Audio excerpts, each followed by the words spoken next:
Pag sabihin natin conversion sa perspektibo ng ating pananampalataya, ibig sabihin itong pagbabago ng puso, pagbabago ng ugali, pagbabago ng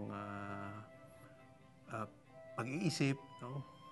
Pero pag sinabing pagbabalik loob, meron kang binabalikan. At ang unang binabalikan mo ay ang sarili mo, yung tunay mong sarili. Kaya yung conversion ay kalimitan, karanasan din ng panunumbalik ko doon sa pagkatao ko na hinahanap ko pero parang nawala. Pero yan, ayon sa pananampalataya, ay pagbabalik sa Diyos. Kasi ang pagtuklas muli sa Diyos at pagtuklas sa sarili, kalimitan magkasabay. Sa Biblia, ang ginagamit nilang salita ay metanoia, no? At pag sabihin mong metanoia, dalawang bahagi yun, no? May turning away from, tatalikuran mo ang isang bagay, tatalikuran mo ang kasalanan at haharap ka sa Diyos. Meron kang talagang bibitawan, meron kang tatalikuran sa sarili mo, sa buhay mo, sa mga gawi, sa mga ugali, sa mga nakamihasnan. Bibitawan yon. Pero hindi sapat yon. Kasi nakabitaw nga ako, pero baka wala naman akong hinahawakan. Hindi pa buo ang conversion. Nagiging buo ang conversion kung meron naman akong bagong buhay at bagong pagkatao na kinakapitan at niyayakap.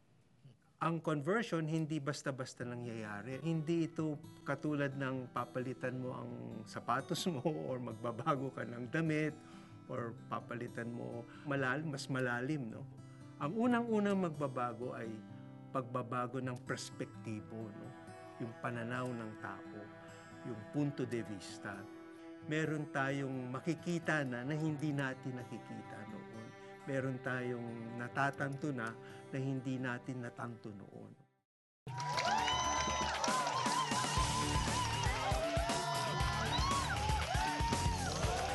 I met my wife. I was in the middle of my 17 years old. I am a BMX rider. We do exhibitions. We do shows. So a friend of mine invited us, our friends, to have a show in a fiesta.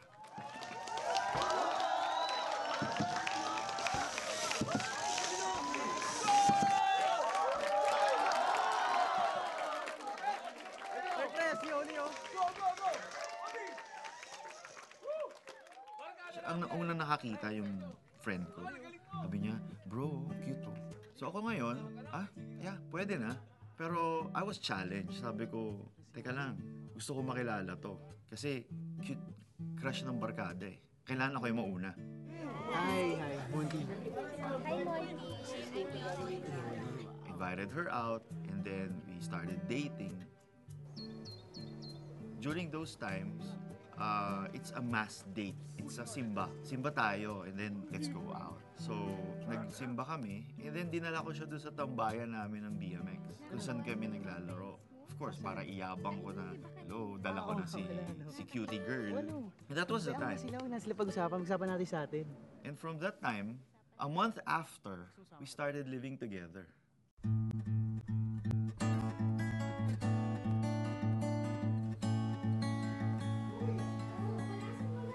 Imagine, a 16-year-old girl and a 17-year-old boy living together. It's just like a bahay-bahayan. And I'm the father and she's the mother. We saw ourselves nagtatakbuhan pa sa bahay, naghahabulan. Parang talaga kaming mga bata na naglalaro. Actually, pregnant na siya dun sa aming eldest daughter. Ano ba yan? Parang nagbahay-bahayan pa rin kayo? Hindi, anak. Bunta siya asawa mo. Mamaya makunan ka rin eh. Pahinga na kayo. We lived it together for 2 years. During those times, ang dami na namin problema.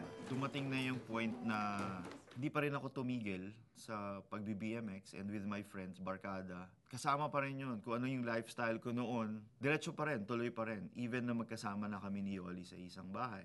I had relationships also with other women. But during those times, umuwi ako, the same thing. Pero iba na yung away namin. Yung dating naghahabulan, nagkikilitian, nawala na yon, napalitan na ng sigawan yon at bugbugan. Ano ba naman, Yoli. Tingin na pa ako sa dyan sa labas, ha. Ba't ngayon ka lang nagbukas ng pinto? Eh bakit ba saan ka na naman ang galing? Lagi ka na lang ginagabi ng uwi. Alam mo bang naghihintay kami dito ng anak mo? Ha? Bakit ngayon ka lang umuwi? Kanina pa kita hinihintay. Ingay mo! Sobrang ingay mo! Ganon. Kailangan ka namin ng anak mo. Napapagod na ako. Nandito lang ako sa loob ng bahay. Ikaw na Sa lahat na ayoko yung ginaganon ako. Napakasaya ka. Ah! Walang yaka! Puro ka daldal! Puro ka daldal! Bakit? Sino ba Nakakarindi ka! Nakakarindi ka! Bakit ikaw? Yung pinaggagawa Tama na! I thought that beating her up would make her stop nagging me. Dito! Dito ka! Tayo usap. Yung bala! I was dragging her from our stairs up. Hatak-hatak ko siya sa buhok. I was cursing her. I was even telling her words that I can't even imagine that I will be saying. That my mom is a very prayerful woman. Kinuha niya si Yoli, hinatid niya sa bahay nila at isinusole sa mga magulang niya. Na sinabi ng nanay ko na sinusoli ko na po ang anak niyo kasi binubugbog ng anak ko. Pero sa hindi ko alam na reason, si Yoli bumabalik sa bahay. Umabot pa yon, dumating pa yung punto na nagkaroon pa kami ng second daughter. Yoli! Yan! Ano ba naman to? Ba't hindi mo bukas ang pinto? Malamang, gabi ka na naman umuwi. What do I expect? Meron ako kung kasing attitude na I'm like a firecracker. Na pag sinindihan mo yung mitsa, dire-diretso. You can't control it until it bursts. Magbago ka naman! Pagod na ako sa'yo!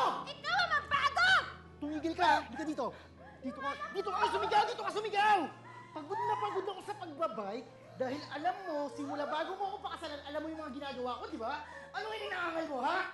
Ha? Anong gusto mo palabasin? Na magaling ka? Na magaling kang asawa? Wala ka ng pakinabang! Wala ka ng pakikialam dito! Kayo pakikialam! Wala ka ng pakinabang! Diyan lang kayo! Wala ka ng pakinabang! Ha? Sino kayo? Yan! Sige, diyan ka! I got this monoblock chair, plastic chair of my daughter, eldest daughter. And winasa ko yun sa kanya. Eh, apat yun eh. So I got the other one. And then, naubos yung apat. She was like a rag doll, being kicked around in a corner of our house. And begging me na, tama na. It went on and on hanggang nagkaroon pa kami ng third baby. So, tuloy pa rin, bugbugan and womanizing. Yoli was really, yung attitude niya is just like, mahal ko lang talaga si Monty. Umabot ng 15 years.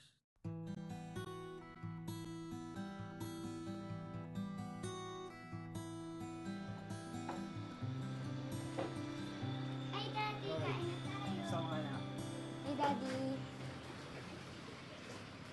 Oh. Bakit kayo lang? Asan nanay niyo? Wala pa po si Mami. Asan yung kapatid mo? Asan si Mitch? Hindi ko po alam. Anong hindi alam?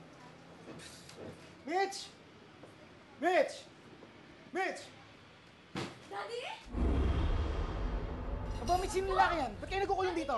Of course, a father, kahit gaano ka siraulo, pag nalaman niyang ganun, mag-flare up. So nag-flare up ako. Napagbalingan ko ng galit ko was my eldest daughter.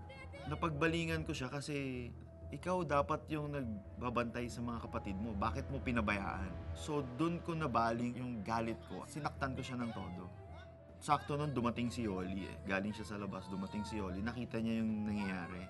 Umaawat siya, pero hindi niya na ako maawat. Ang ginawa niya, pinatakbo niya na yung anak ko na panganay sa bahay ng boyfriend. Since neighbor lang naman. Hinayaan niya na lang doon. Para lang tumigil. The day after, I found out that they left home.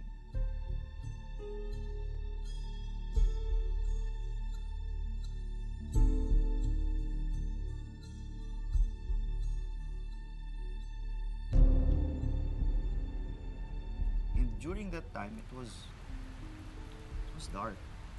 Kasi bumabagyo nung time na yun. Bumabagyo, brown out. It was like walang ilaw sa bahay, as in pitch black.